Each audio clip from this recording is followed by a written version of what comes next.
தமிழ்நாடு எடுத்திருக்கக்கூடிய இந்த சட்ட போராட்டம் இருக்கிறத அது இந்தியாவுக்கு பெரும் வழிகாட்டியா இருக்கிறது. ஒரு மாதத்துக்கு மேல நீங்க ஒரு மசோதால கையெழுத்து போடாம வச்சிருக்க முடியாது. நீ எதுக்கு லாய்க்கு இல்ல, எதுக்குமே நீ தகுதி இல்லாதவன் அப்படின்னு சொல்லி உச்சநீதிமன்றம் சொல்லுது. இந்திய வரலாற்றிலே இது முக்கியமான தீர்ப்பு. நீட் தேர்வு தமிழ்நாட்டிற்கு விலக்கு கிடைக்குமா?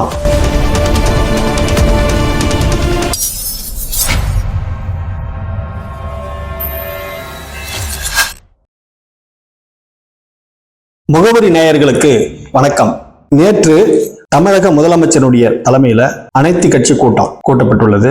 அந்த கூட்டத்துல நீட் தேர்வுக்கு எதிராக சட்ட போராட்டத்தை தொடர்ந்து நடத்துவோம் அப்படின்னு சொல்லிட்டு முதலமைச்சர் அறிவித்திருக்கிறார். அந்த தீர்மானத்திற்கு ஏகமனதாக அனைத்து கட்சிகளும் அதற்கு ஆதரவு கொடுத்திருக்கிறார்கள். இப்ப நீட் தேர்வு தமிழ்நாட்டிற்கு விலக்கு கிடைக்குமா அப்படின்றது ஒரு கேள்வி எல்லாருக்கும் இருக்கு. கண்டிப்பாக கிடைக்கும். ஏன்னா உச்சநீதிமன்றத்தினுடைய தீர்ப்புல, ஆளுநருக்கு எதிரான அந்த தீர்ப்புல 10 சட்ட மசோதாக்களை சட்டமன்றத்தில் தாக்கல் செய்யப்பட்டு அதை ஆளுநருக்கு அனுப்பி வைக்கப்பட்டதில் அதில் ஒன்று தமிழகத்திற்கு நீட் தேர்வுக்கு விலக்கு வேண்டும் அப்படின்ற ஒரு மசோதா. உச்சநீதிமன்றம் அதுல தெளிவா கொடுத்திருக்காங்க. என்ன கொடுத்திருக்காங்க அப்படின்னு கேட்டா, ஆளுநருக்கு அனுப்பப்பட்ட அந்த 10 மசோதாக்கள்ல நிலுவையில் இருக்கக்கூடிய 10 மசோதாக்களும் ஆளுநர் நடவடிக்கைகள் அனைத்தும் ரத்து செய்யப்படும், அதை நடைமுறைப்படுத்தப்படும் அப்படின்னு சொல்லிட்டு தீர்ப்பு வழங்கியிருக்காங்க. அந்த 10 மசோதாக்களும் ஆளுநர் கையெழுத்து போட வேண்டாம். இனிமே நீதிமன்றமே 142வது சட்ட விதியின்படி அவங்களே அதுல ஒப்புதல் கொடுத்துட்டாங்க. அந்த விதியின்படி நீட் தேர்வும் ஒன்று.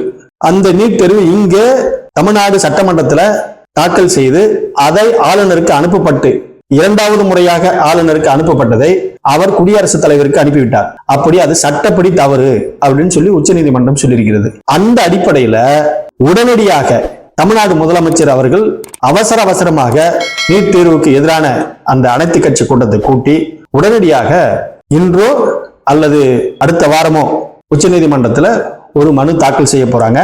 நிச்சயமாக நீட் தேர்வுக்கு விலக்கு கிடைத்துவிடும். அதுல மாற்று கருத்தே கிடையாது. இந்த நிலையில இன்னைக்கு தமிழ்நாடு எடுத்திருக்கக்கூடிய இந்த சட்ட போராட்டம் இருக்கிறத அது இந்தியாவுக்கு பெரும் வழிகாட்டியா இருக்கிறது. 2வது, இந்த உச்சநீதிமன்றம் ஆளுநர் என்ற ஒரு பதவிக்கு மிகப்பெரிய ஒரு வழிகாட்டுதலை கொடுத்திருக்கிறது. இதுவரையும் சட்டப்படி ஆளுநர் எத்தனை நாள் வேணாலும் ஒரு ஃபைலை வச்சிருக்கலாம். இதை சுருக்கமா நம்ம ஒரு விஷயத்த இங்க பதிவு பண்ணணும்னு நினைக்கிறேன். ஆளுநர் என்பவர் ஒரு மாநிலத்திற்கு எதற்காக தேவைப்படுகிறார்? ரொம்ப சிம்பிள். ஒன்று, ஒரு கட்சி தேர்தலில் வெற்றி பெற்றுவிட்டால் அந்த கட்சியினுடைய சார்பாக தேர்ந்தெடுக்கப்படக்கூடிய முதலமைச்சருக்கு பதவி பிரமாணம் செய்து வைப்பதற்காக தேவைப்படுகிறார். அதற்கு அடுத்தது, முதலமைச்சர் தேர்வு செய்யப்பட்ட அமைச்சர்களுக்கு பதவி பிரமாணம் செய்வதற்காக ஆளுநர் தேவைப்படுகிறார். அதற்கு அடுத்தது, சட்டசபையில அரசாங்கத்தினுடைய அறிக்கையை படிப்பதற்காக ஆளுநர் தேவைப்படுகிறார். அதற்கு அடுத்தது ஆளுநர் எதற்காக தேவைப்படுகிறார் என்றால், இது எல்லாம் இந்த 2 விஷயங்களுக்கும் நீங்க சபாநாயகரை வச்சு சட்டமன்றத்துல அந்த அறிக்கையை வாசிக்க முடியும். அப்ப தேவைப்பட மாட்டார். உயர்நீதிமன்ற நீதிபதிகளை வைத்து பதவி பிரமாணம் எடுத்துக்க முடியும். அதுக்கும் ஆளுநர் தேவைப்பட மாட்டார். ஆனா எதற்காக ஆளுநர் முக்கியமாக தேவைப்படுகிறார் என்றால், மாநில அரசுக்கும் மத்திய அரசுக்கும் இடையே ஒரு பாலமாக இருந்து மக்களுடைய வளர்ச்சிக்கு, ஒரு மாநிலத்தினுடைய வளர்ச்சிக்காக மக்களால் தேர்ந்தெடுக்கப்பட்ட ஒரு அரசாங்கம், அந்த சட்டமன்ற உறுப்பினர்கள், அமைச்சர்கள், முதலமைச்சர் இவர்கள் எல்லாம் சேர்ந்து ஒரு சட்டத்தை சட்டமன்றத்தில் நிறைவேற்றும் போது அந்த மசோதாவை அவர் உடனடியாக கையெழுத்து போட்டு அதை அனுப்ப வேண்டும். அனுப்பினால் அது சட்டமாக மாறிவிடும். அல்லது மத்திய அரசாங்கத்திற்கும் மாநில அரசாங்கத்துக்கும் ஒரு டிஸ்பியூட்டா இருக்கு, 2க்கும் ஒரு பிரச்சனை இருக்கு, அந்த மாதிரி நினைக்கக்கூடிய அந்த மசோதாக்களை அதை குடியரசுத் தலைவருக்கு அனுப்பி வைக்கணும். இதுதான் ஆளுநருடைய வேலை. ஆனா ஆளுநர் அதையெல்லாம் செய்யாம அவர் பாட்டுக்கும் மாத கணக்குல, வருட கணக்குல 2021 2022 சட்டமன்றத்துல நிறைவேற்றப்பட்ட சட்ட மசோதாக்களை இப்போ உள்ள ஆளுநர் நிலுவையில் வச்சிருக்காரு. என்னன்னே கண்டுக்கிறது கிடையாது. அப்புறம் எப்படி ஒரு மாநிலம் வளரும்? மக்களால் தேர்ந்தெடுக்கப்பட்ட ஒரு அரசு, அந்த அரசு சட்டமன்றத்துல ஒரு தீர்மானம் நிறைவேற்றுது. அந்த தீர்மானத்தை நீ பாட்டுக்கு வாங்கி குப்பை தொட்டியில போட்டுட்டேன், பீரோல வச்சு பூட்டி வச்சிருக்கிறேன், அது காலாவதியானது ஆளுநர் அது கையெழுத்து போடலைன்னாவே அந்த சட்டம் செல்லாது, காலாவதியான மாதிரி தான் ஒரு ஆணவமான பதிலும் ஆணவமான பேச்சும் பேசிட்டு இருக்கக்கூடிய ஒரு ஆளுநர் வச்சுக்கிட்டு என்ன பண்ண முடியும்? நீதிமன்றம் சிறப்பா வழிகாட்டிட்டுருச்சு. நீங்க குறிப்பிட்ட நாளுக்கு மேலாம் இதுவரை வரையறையே இல்லாம இருந்தது. எத்தனை ஆண்டுகள் வேண்டுமானாலும் அவர் கிடப்பில் வைத்திருக்கலாம், 2 ஆண்டு 3 ஆண்டு கூட கிடப்பில் வச்சிருக்கலாம், அது ஆளுநர் இஷ்டம் அது அப்படின்னு சொல்லி வரையறை இல்லாம இருந்தது. இப்பதான் 2 நீதிபதிகள் கொண்ட அமர்வுல உச்ச நீதிமன்றத்துல ஆளுநர்களுக்கு ஒரு வழிகாட்டி இருக்காங்க. அதாவது 1 மாதத்துக்கு மேல நீங்க ஒரு மசோதால கையெழுத்து போடாம வச்சிருக்க முடியாது. குறைந்தபட்சம் 3 மாதத்துக்கு நீங்க அப்படியே டெல்லிக்கு அனுப்பணும், குடியரசுத் தலைவருக்கு அனுப்பணும் அப்படின்னு கேட்டீங்கன்னா 3 மாதத்துக்குள்ள நீங்க அனுப்பி ஆகணும். அதுக்கு மேல நீங்க கையில வச்சிருக்க முடியாது ஒரு மசோதாவை. இல்ல ஒண்ணு கையெழுத்து போடணும், இல்லைன்னா திருப்பி சட்டமன்றத்துக்கு அனுப்பணும், அரசாங்கத்துக்கு அனுப்பணும். அரசாங்கம் மீண்டும் சட்டமன்றத்தில் மறுபடியும் அந்த தீர்மானம் நிறைவேற்றி திரும்ப உங்களுக்கு அனுப்பி வச்சா அதை உடனடியாக நீங்க கையெழுத்து போடுவதை தவிர்த்து வேற எந்த வேலையும் உங்களுக்கு கிடையாது. இந்த சாக்கு போக்குலாம் சொல்ல முடியாது. அப்படியே நெத்தியில அரைஞ்ச மாதிரி, நெத்தி புட்டுல அரைஞ்சுன்னு சொல்லுவாங்கல்ல, நெத்தி புட்டிலே வச்சாம்பாரு அப்படின்னு, அந்த மாதிரி உச்ச நீதிமன்றம் நேற்று அந்த தீர்ப்புல சொல்லியிருக்கு. அதனால அந்த அடிப்படையில ஏற்கனவே நிறைவேற்றப்பட்ட சட்டமன்றத்தில் நிறைவேற்றப்பட்ட 2வது முறையாக சட்டமன்றத்தில் நிறைவேற்றப்பட்ட நீட்டுக்கு எதிரான மசோதாவை இவர் குடியரசுத் தலைவருக்கு அனுப்பி வச்சிட்டாரு. அதாவது நீங்க குடியரசுத் தலைவருக்கு எப்படி அனுப்பணும் அப்படின்னு கேட்டா, சட்டமன்றத்தில் நிறைவேற்றக்கூடிய மசோதாவை முதல் முறையே அது சட்ட சிக்கலது அப்படின்னு நீங்க உங்களுக்கு தோணுனா முதல்ல நீங்க குடியரசுத் தலைவருக்கு அனுப்பணும். இல்லைன்னா அரசாங்கத்துக்கு நீங்க ரிட்டர்ன் அனுப்பிட்டு மீண்டும் அரசாங்கம் சட்டமன்றத்தில் தீர்மானம் நிறைவேற்றப்பட்ட அந்த மசோதாவை நீங்க குடியரசுத் தலைவருக்கு அனுப்ப முடியாது, சட்டப்படி செல்லாதது, அது தவறு. இப்ப இந்த ஆளுநருக்கு எதை செய்யணும்னே தெரியல. ஒரு கோமாளித்தனமான, அதாவது கோமாளிய கூட நீங்க ஏத்துக்கலாம், நீதிமன்றத்தை மதிக்கிறது கிடையாது, அரசாங்கத்தை மதிக்கிறது கிடையாது, எதுவுமே மதிக்கிறது கிடையாது. நீ எப்ப வேணாலும் குடியரசுத் தலைவருக்கு அனுப்புறது, நீ பாட்டுக்கு ஃபைல கையில வச்சுட்டு உட்கார்ந்து இருக்கிறது, இது சிறுபிள்ளைத்தனமா அல்லது கிறுக்குத்தனமா, உண்மையிலே படிச்சிருக்காரா அப்படின்றது தெரியல.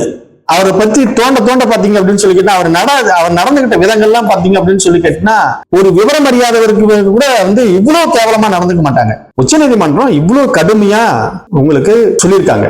அதாவது சட்டவிரோதமான செயல் அப்படின்னு சொல்லியிருக்காங்க. நீங்க செய்யறது பூரா சட்டவிரோத. ஒரு ஆளுநருக்கு இதை விட ஒரு நீதிமன்றம் எப்படி சொல்ல முடியும்? பச்சையா நீ எதுக்கு லாய்க்கு இல்ல, எதுக்குமே நீ தகுதி இல்லாதவன் அப்படின்னு சொல்லி உச்சநீதிமன்றம் சொல்லுது. இதை விட எப்படி ஒரு நீதிபதி உங்களுக்கு ஆலோசனை சொல்ல முடியும்? அப்படி சொன்ன பின்னாடியும் இப்போ வரலும் 2 நாள் ஆகுது, இன்னைக்கு வரலும் பதவி ரிசைன் பண்ணல.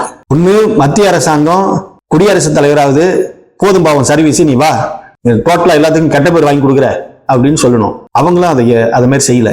ஒரு மானமும் அறிவும் மனிதனுக்கு அழகு அப்படின்னு சொல்லிட்டு தந்தை பெரியார் சொல்லுவார். குறைந்தபட்சம் அந்த மாதிரியான ஒரு சிந்தனைகள்லாம் உங்கள்கிட்ட இருந்திருந்தா சரி போதும் அப்படின்னு சொல்லிட்டு இதுக்கு மேல இந்த பதவி வேண்டாம் ரிசைன் பண்ணிட்டு நேரம் போயிருக்கணும். ஆனா நீங்க எதையுமே செய்யல.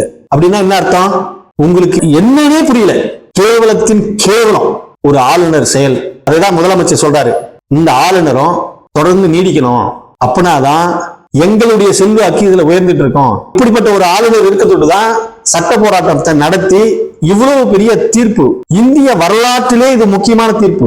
நீங்க அறிஞர் அண்ணா காலத்துல 1967 ஆட்சிக்கு வந்தப்ப அறிஞர் அண்ணா சொன்ன விதம், ஆட்டுக்கு தாடியும் நாட்டுக்கு கவர்னரும் அவசியமற்றது அப்படின்னு சொல்லிட்டு அந்த போராட்டத்திலிருந்து 1973 கலைஞர் கருணாநிதி அவர்கள் கவர்னருடைய தேவையும் கவர்னருடைய அவசியத்தை பத்தி ஒரு கமிட்டி அமைத்து, ராஜமன்னார்கள் குழுன்னு சொல்லிட்டு ஒரு குழு அமைத்து, அந்த குழுவுல மாநில அரசாங்கத்தினுடைய அதிகாரம் என்ன அப்படின்னு சொல்லிட்டு மாநில சுயாட்சியை பத்தி ஒரு வரையறையை வகுத்து மத்திய அரசுக்கு வழிகாட்டியா கொடுத்தாரு. அதெல்லாம் ஒரு போராட்டம்.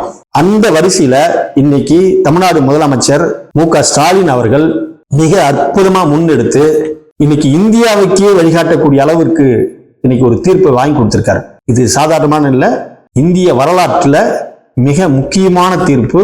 இந்திய வரலாற்றுல கலைஞர் இடம் பிடிப்பார், அறிஞர் அண்ணா இடம் பிடிப்பார். அந்த வரிசையில இன்னைக்கு மு.க. ஸ்டாலின் இடம் பிடித்திருக்கிறார்.